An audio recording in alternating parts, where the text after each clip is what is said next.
Muy buenas tardes. Este video está dirigido precisamente a la materialización de la clase simulada. Mi nombre es Ariana Lucía Benito Rebollo Vargas y estoy precisamente postulando aquellos módulos, aquellos certificados de especialidad que bordeen el quehacer del conocimiento de los derechos humanos y precisamente el de los derechos humanos digitales. Y básicamente yo quiero situar esta cápsula en plantear una iniciación o una conceptualización de los derechos humanos y de los derechos humanos digitales, de los desafíos que nos convoca precisamente la inclusión digital desde la categoría de los derechos humanos y de una u otra manera mostrarles no solamente el conocimiento que está dado en materia docente, sino también el conocimiento de carácter personal que se le puede transmitir a los estudiantes a través, por supuesto, de las experiencias que esta docente les pueda proporcionar y que sea una permanente retroalimentación. Entonces, aboquémonos en lo que hoy por hoy estamos conversando. Y es precisamente cuando hablamos de derechos humanos, nos sumergimos precisamente en esa conciencia, en esa reformulación de los mismos. Siempre ha sido un intento ambicioso de conocer cómo se pueden efectivizar los derechos humanos, precisamente para construir un orden social mucho más justo, mucho más equitativo, que asegure precisamente la convivencia específica, la convivencia pacífica. De hecho, si nosotros nos vamos a lo que ha mencionado el preámbulo de la Declaración Universal de los Derechos Humanos, a donde nos dice que todas las personas deben tener el mismo acceso a estos derechos humanos, claramente para los estados, siendo los estados garantes de los mismos, les imprime una suerte de responsabilidad inmediata precisamente para poderlos cobijar, para poderlos proteger como tal. Hemos hablado de las distintas clasificaciones a las que están sujetas los derechos humanos, como son los derechos de primera clase, de primera generación, de segunda generación, de tercera generación y lo que nos ha convocado en el conocimiento de hoy, que son los derechos humanos digitales, los llamados de cuarta generación. Pero conozcamos un poco de cada uno de ellos. Los derechos de primera generación están dirigidos precisamente a las libertades civiles que se han fraguado en las diferentes etapas históricas y que de una u otra manera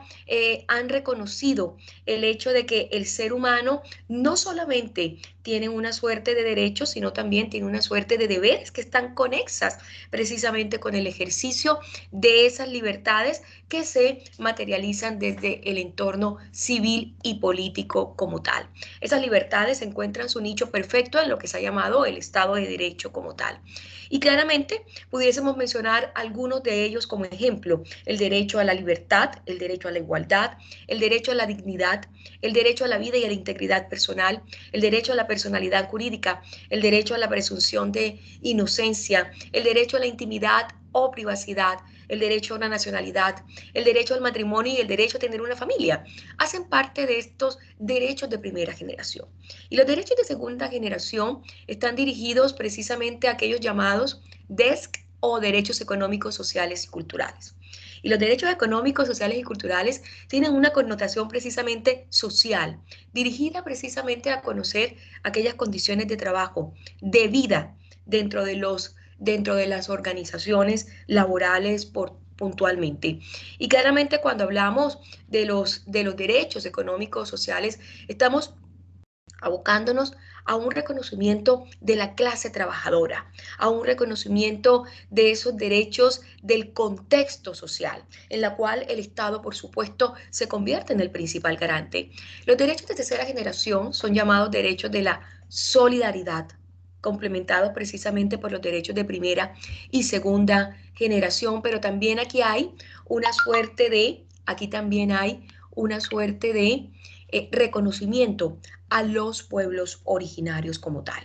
Cuando hablamos de los derechos de la solidaridad, los derechos de tercera generación, estamos hablando de los derechos colectivos también igualmente. Aquellos que protegen el sistema, que protegen el patrimonio de la humanidad, aquellos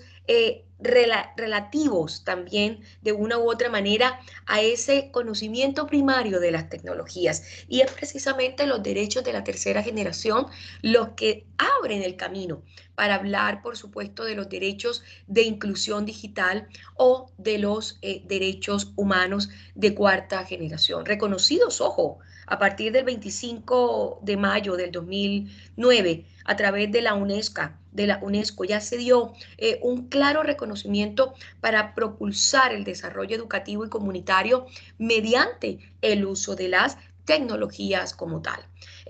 La idea que se busca a través de estos derechos humanos digitales es precisamente la creación, el desarrollo, la experimentación de proyectos de inclusión digital que convoque y que incluya globalmente a todas las personas que de una u otra manera han sido excluidas precisamente de este ejercicio como tal, del ejercicio precisamente de estos derechos. Y es que la integración de la inclusión digital en los derechos humanos y la justicia social se complementa y requiere una colaboración de carácter democrático que desencadene precisamente en un proceso innovador a gran escala, que esté abierto, que esté manejado por el usuario y que esté volcado precisamente en este desarrollo social. Y eso es básicamente el enfoque que pretendemos darle con la presencia del módulo, en particular con los derechos humanos digitales y de una u otra manera buscar la sinergia, el conjunto en calidad de cohesión de estas cuatro generaciones de los derechos humanos como tal. Muchas gracias.